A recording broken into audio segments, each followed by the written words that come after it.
হারুন, তুই না আমার ভাই, আমায় তুই এভাবে পুড়িয়ে মারার চিন্তা করতে পারলি? শুধু চিন্তাই করিনি, কাজেও করেছি। তোর ঘরের চারপাশে দাউ দাউ করে আগুন জ্বলছে, তুই চাইলেও এখান থেকে বের হতে পারবি না। মৃত্যু তোর হবেই। আমার ছেলেকে তোরা বাঁচতে দিসনি, এখন আমিও তোদের বাঁচতে দেব না। তুই সত্যিটা জানিস না ভাই, দরজাটা খুলে দে ভাই। তুই যা জানিস সব ভুল। আমি তোকে সত্যি বলবো, আমার ঘরের দুধের শিশু, ওকে অন্তত বাঁচতে দে। না, তোর বংশের কেউ বাঁচবে না, সবাইকে মারবো আমি, সবাইকে। না, বাঁচাও, বাঁচাও।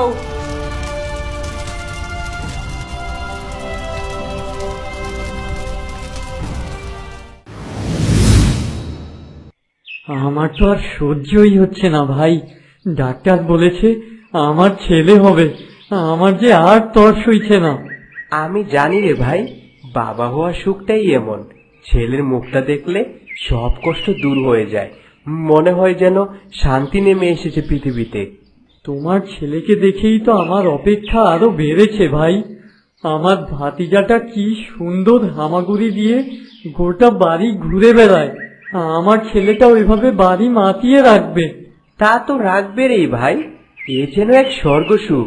দেখিস, ছেলেটাকে কোলে নিলে মনে হবে জীবনের সব সুখ একসাথে পেয়ে গিয়েছিস।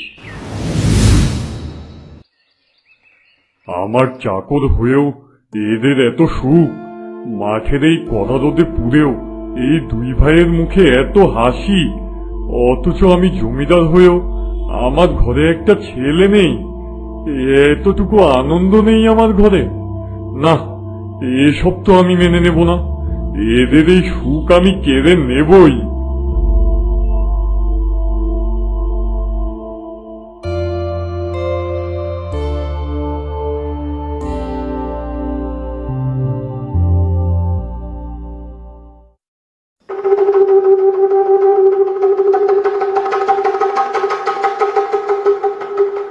বৃত্তামা, আমার মন বড় অস্থির। কেন রে, তোর আবার কি হলো? আমার অন্তর একটা বাচ্চার জন্য জ্বলে পুড়ে যাচ্ছে মা। কিন্তু বাবা, তোর অদৃষ্টে তো বাচ্চা নেই। তা তো আমি মেনেই নিয়েছিলাম মা, কিন্তু আমার গ্রামের এক চাষাভুষা তার ছেলেকে নিয়ে সুখে থাকবে, আর আমার ঘর থাকবে শূন্য। না, এমনটা হয় না। হারুনের বউয়ের কয়দিনের মধ্যেই বাচ্চা হবে, তুমি দাইমা সেজে গিয়ে ওর বাচ্চা আমায় এনে দেবে। ছি, তোর মন এত নীচ! গ্রামের একজন দরিদ্র কৃষকের সুখ তুই দেখতে পারিস না? তোর তো জমিদার হওয়ার কোনো অধিকারই নেই। আমি সেসব কিচ্ছু জানি না, ওই ছেলেই হবে আমার উত্তরাধিকারী। আর তুমি আমার মায়ের কাছে প্রতিজ্ঞাবদ্ধ, আমাকে তোমার সাহায্য করতে হবেই। আগে যদি জানতাম এই প্রতিজ্ঞার জন্য তুই আমায় এত খারাপ কাজ করাবি, তাহলে কখনোই আমি রাজি হতাম না। ঠিক আছে, আমি তোকে ওই বাচ্চা এনে দেব।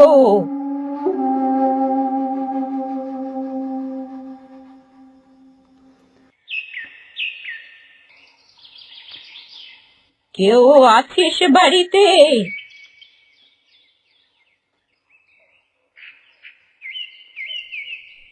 কে তুমি বুড়িমা? এই বাড়িতে একজন গর্ভবতী মেয়ে আছে না? হ্যাঁ হ্যাঁ বুড়িমা, আমার বউই তো সে। আজকালের মধ্যেই বাচ্চা হবে তার।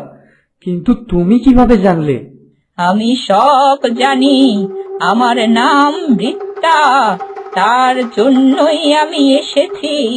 তোর তো মা নেই, তাই তোর বউয়ের বাচ্চা হওয়া পর্যন্ত আমি এখানেই থাকবো। তোর ভাবির হাসির বাচ্চা হওয়ার সময়ও তো আমি কাছে ছিলাম। তাই নাকি বুড়িমা? সে তো বেশ ভালো কথা। আমিও তো মনে মনে ভাবছিলাম এমন একজন মানুষ হলে বেশ ভালো হতো, আমার বউটাকে একটু দেখে রাখতো। আমি তো কাজের জন্য বাইরে যাই। তুই নিশ্চিন্তে বাইরে যা, আমি দেখে রাখবো তোর বউকে।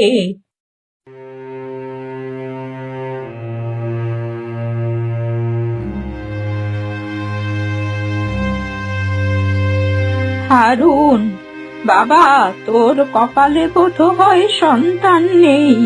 তোর বউ মৃত সন্তান প্রসব করেছে। এ কি বলছো বুড়িমা? হ্যাঁ রে বাবা, তোর বউটার কাছে গিয়ে একটু বস, ও কান্নাকাটি করছে। হায় আল্লাহ, শেষমেশ এই ছিল আমার কপালে। আমার বাচ্চাটার জন্য আমি কত আশা করেছি, কত স্বপ্ন দেখেছি আমি। আমি এখন আসি, তোরা সাবধানে থাকিস। এক্ষুনি চলে যাবে তুমি? আমার কাজ শেষ, আমি আর এখানে থাকতে পারবো না। ঠিক আছে বুড়িমা। এনেছো এনেছো বৃত্তামা আমার সন্তানকে? হ্যাঁ, হারুনকে বলেছি ওর বউয়ের মরা বাচ্চা হয়েছে, শোকে সে পাগল। আমি মন্ত্র দিয়ে এই ছেলেকে অদৃশ্য করে তারপর নিয়ে এসেছি। বেশ হয়েছে, এত সুখ ওদের, এখন সব গেছে। তবে এই ছেলেকে এখন আমি তোর কাছে দেব না। তার মানে? আমার মেয়ে পরীর কাছে ও বড় হবে। তুই যেমন লোভী আর হিংসুটে, তোর কাছে থাকলে এই ছেলেও তোর মতোই এমনই হবে। তাই 22 বছর পর্যন্ত ও আমার মেয়ের কাছেই থাকবে, তারপর ওকে আমি ফিরিয়ে দেব তোর কাছে। ঠিক আছে, তোমার এই কথা আমি মেনে নিলাম। 22 বছর পর যখন আমার ছেলে ফিরে আসবে, তখনই সে আমার জমিদারিতে বসবে। ঠিক আছে, আমি তাহলে এখন আসি।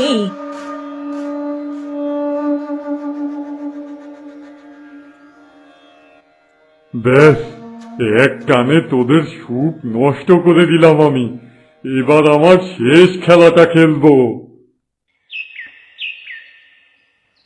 পরি, ও মা আমার, এখানে আয় মা।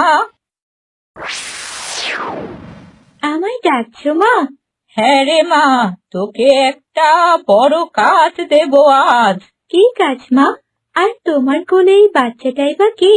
এটাই তোর কাজ মা। গ্রামের এক দরিদ্র কৃষক হারুনের ছেলে, এর নাম আমি রেখেছি প্রবান।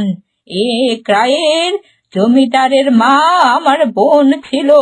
সে মারা যাওয়ার সময় আমি তাকে প্রতিজ্ঞা করেছিলাম যে তার ছেলে যা চাইবে আমি সব এনে দেব, আগলে রাখবো তাকে। কিন্তু জমিদার এমন স্বার্থপর আর শয়তান হবে জানলে আমি এই প্রতিজ্ঞা কখনোই করতাম না। সেই প্রতিজ্ঞার জন্য এই ছেলেকে নিয়ে আসতে আমি বাধ্য হয়েছি।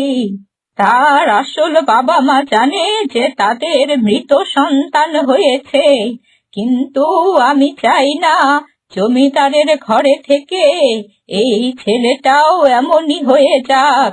তাই তোকে ডেকেছি মা, তুই ওকে নিয়ে যা, তোর কাছে রেখে তুই ওকে ভালো শিক্ষা দিবি।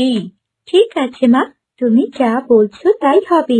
আমি ওকে আমার সাথে করে পরীদের রাজ্যে নিয়ে গিয়ে ওকে একজন ভালো মানুষ হিসেবে গড়ে তুলবো।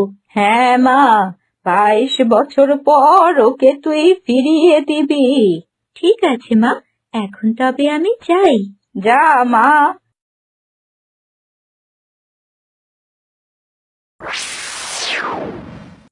আমায় ক্ষমা করো হারুন, আমি এমনটা করতে চাইনি।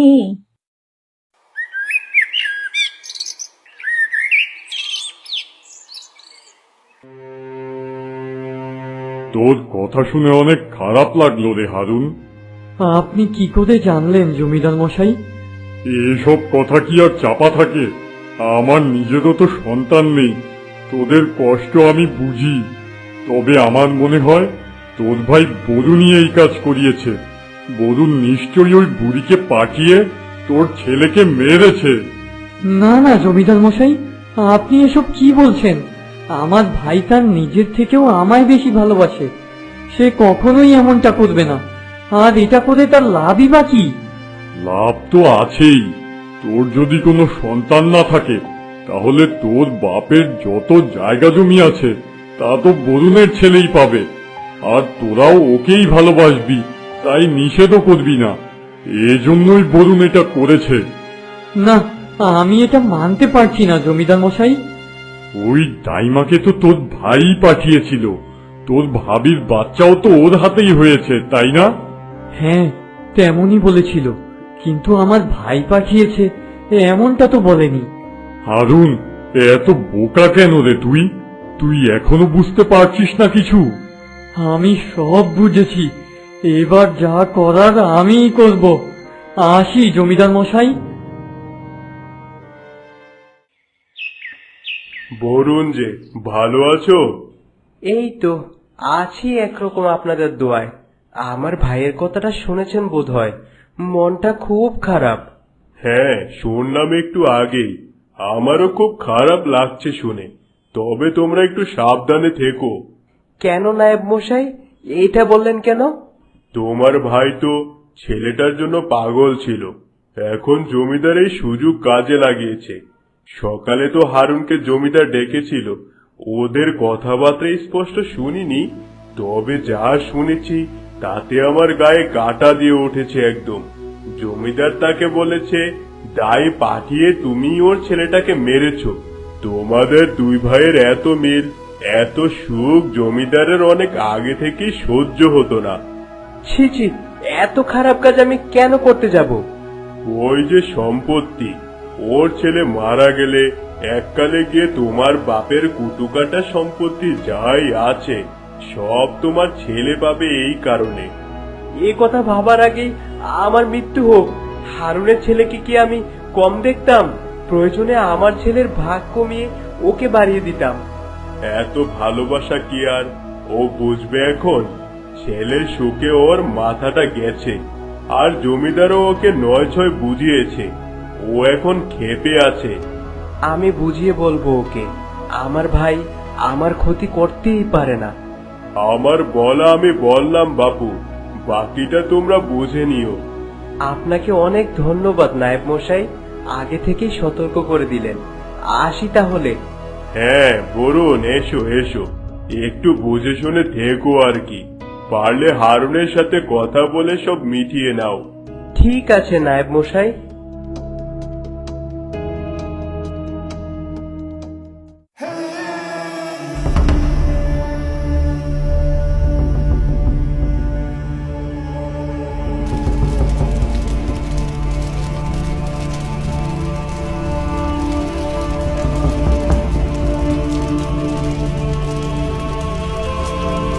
জমিদার ঠিকই বলেছে, তুমি সম্পত্তির লোভে আমার ছেলেকে দাইমা দিয়ে মেরেছো। আমি কাউকে তোর বাড়িতে পাঠাইনি ভাই, এসব মিথ্যে। জমিদার আমাদের সুখ সহ্য করতে না পেরে এই সর্বনাশ করেছে। আমার দুধের শিশুটা পুড়ে যাবে ভাই, দরজাটা খোল। তুই আমাকে মেরে আমার ছেলেটাকে না হয় নিয়ে যা, কিন্তু ওকে মারিস না ভাই। দয়া কর ভাই। ওকে তো আরো আগে মরতে হবে। ওর ভবিষ্যতের জন্যই তো তুমি আমার ছেলেকে মেরেছো। ওকে আমি কোনোভাবেই বাঁচতে দেব না।